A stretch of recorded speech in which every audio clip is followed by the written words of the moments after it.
Computers. Harry Bartz, it's 2:13 in the morning. I've been sleeping meditating for an hour. I was thinking and contemplating about the web of life with Harry Bartz. I first met Harry in LA in 1976, over 40 years ago. It wasn't until the late 70s did we come in contact with each other again. We both moved to South Florida in the late 70s. We were both involved with the same teacher. At that time, Harry was running a tree cutting business. It was a great business. There was always plenty of work. Harry hired me and we became good friends. At that time, windsurfing took off in America. Harry took up windsurfing. He invited me to his house, and in his backyard, I learned how to windsurf. I bought a board and it was love at first sight. John Payer and I were windsurfing buddies. During certain seasons the wind would howl and you would have the time of your life. I didn't see Harry for a while. One day I bumped into him and he told me he finished a year's course at the Computer Science Institute. He took BASIC, Fortran and COBOL. I always knew I was going to be involved with computers, even at a young age. I knew that. To make a long story short, I'm still involved 35 years later. So Harry was a catalyst. Here's the definition. In chemistry, a substance that causes a chemical reaction to occur, but is not itself involved in the reaction. Note, the term catalyst is often used to refer to the prime agent of any change.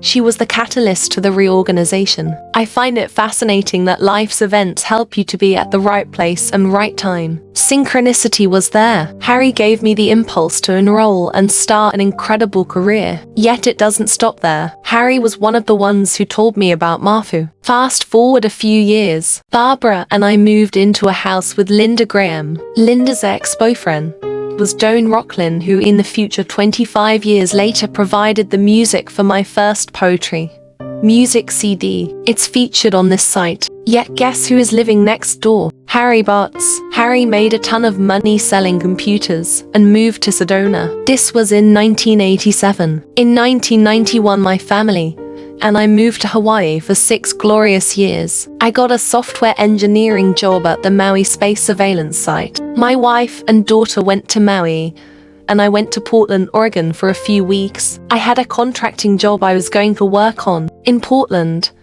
I get a call from Harry, and he tells me that Marfu was going to give a 3-day retreat in Ashland, Oregon. He was teaching about ancient Vedic meditation techniques. Now that's a subject I love and dear to my heart. So I went. In 1999, I started working with Charles Schwab as a senior software engineer. At that time, our family was living in Penn Valley, California. I was a telecommuter. Now Penn Valley's internet connection wasn't very good. It was horrible. You had to use a modem. So I started to look for a community that had a great internet connection and a great high school for my daughter. Well, Ashland, Oregon just recently installed the whole town with fiber optics. Ashland High was an incredible school for my daughter. Guess what? Harry was still living there. From 2000 to 2008 we spent a lot of time seeing Marfu. He liked me. When we first moved there one day he got off the stage and came up to me and gave me his initiation jacket. This jacket he has worn for many of his imitations. I was honored. At that time I also was involved in a mystery school and used that jacket for the initiations. Many people think that channeling was fake. Well,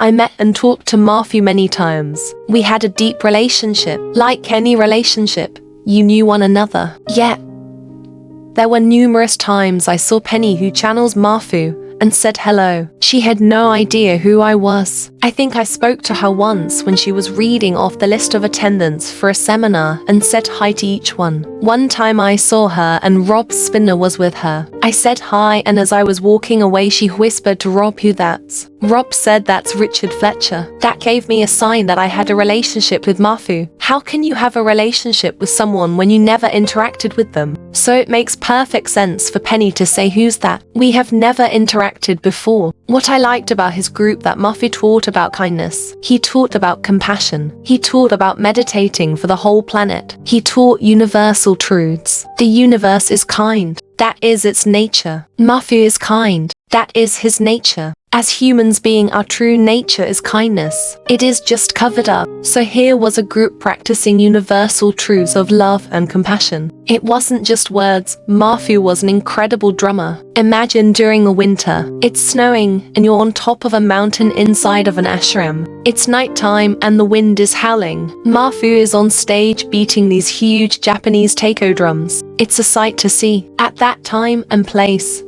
you could be in some remote monastery on top of a mountain in the Himalayas at night. Now back to Harry. As you can see, Harry has had a tremendous impact on my life. Harry is very kind. In Sedona, I had little to my name and Harry would treat me to lunch. Harry doesn't say much. Like me at times. He doesn't preach. He just smiles. He has nothing to prove. He loves to meditate. I know he is having a great experience, but he doesn't talk about it. Yet you can see it from his eyes. He is humble like that. He has served the foundation for meditative studies for over 25 plus years. I call him a few times each year. It is good to connect with a dear friend. Friendships are God's way to connect with him. Imagine we are the universe, yet we have forgotten that fact. Friendship is God's way of saying I love you. Treasure your friends. We all have an aching soul that's trying to find its way home. Friendship helps soothe the soul.